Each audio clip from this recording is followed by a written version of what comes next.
Okay, so the next question, where do you get your inspiration when you make your art? Um, I've I've probably said this a few times already, but I go to museums, movies a lot help in terms of a cinematic approach to looking at the compositions you want to make. Music helps. I have a very strange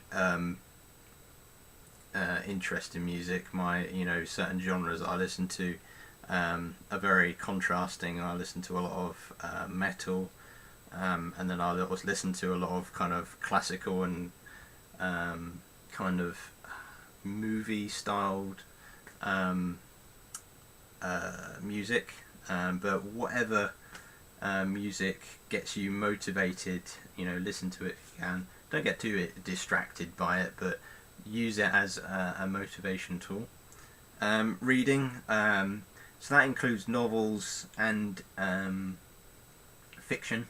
Um, I have, well, I did have all my books here, and I've moved them because I've put them in boxes because I'm moving out. But um, the the key thing is to have reference, and you can find reference in books. And I find that researching and reading helps when you have a physical copy of what you're trying to study. So if you're going for early 15th century English armour, I would strongly recommend Tobias Capwell's book on the English Knight, from 1400 to 1450. He's bringing out another book, but that is an awesome book. And there are also other books that you can buy. The Osprey books can be very handy for a very refined period of time, and they're not large books, but you can end up with a huge collection. I've got an entire shelf dedicated to the Osprey books. And novels. I've read Game of Thrones. I've read all the Lord of the Rings, including the Silmarillions and even the history books.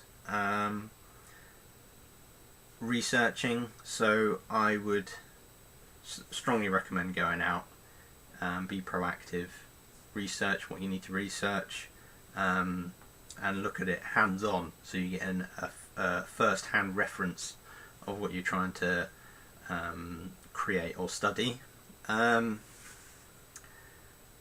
And again, that will expand your visual library, and you'll get more of an understanding of how certain things work. So backgrounds and how armor works and how it works properly.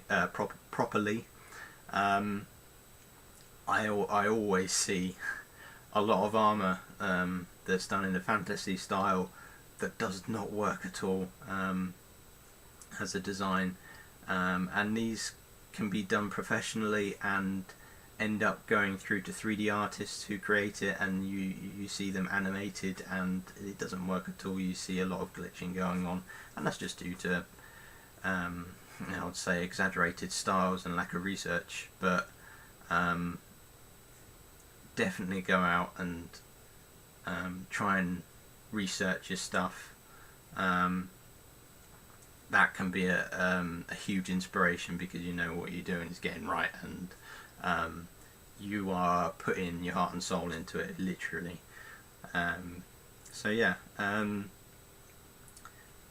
that's about it for inspiration. Your imagination will take hold as well. You'll be on the train and you'll think, oh, let's do a Viking era raid with a load of guys going out to raid a privy or a certain English village or something like that. It will pop up, but that comes out through your visual library, and through your research you'll eventually get ideas, and you'll be like, yes, I can do a certain piece, and you'll be really motivated to get out and do it as soon as you possibly can. There's a lot of paintings I've done where they are very spontaneous and done in a very short period of time, because I use that motivation and inspiration as an advantage to get my artwork done. Yeah, I would say that is my answer to that question. The next question: